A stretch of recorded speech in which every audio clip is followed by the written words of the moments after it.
Hi everyone, welcome back to another episode of Technologyglance. In this video, I'm going to guide you through how you can turn on email notifications for price drops and saved pins by Pinterest. So, let's get started. Watch till the end and don't forget to subscribe to Technologyglance by hitting the subscribe button and press the bell icon so that you'll never miss another update. Without further ado, let's get started.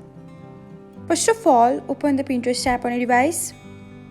After that, tap on your profile icon.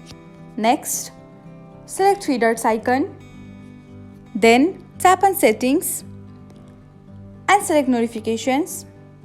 Next, open by email. Now, scroll until you can find the shopping section. Here, you can find price drops and saved pins. Select the button beside it, and that's it. Now, you will get notifications for price drops and saved pins by Pinterest. Thanks for watching. If you found this guide helpful, we will love it if you hit the thumbs up button below. We upload great new tech tutorials like this one every day. So, don't forget to subscribe to our channel and hit the bell icon to get an update as soon as we post a video.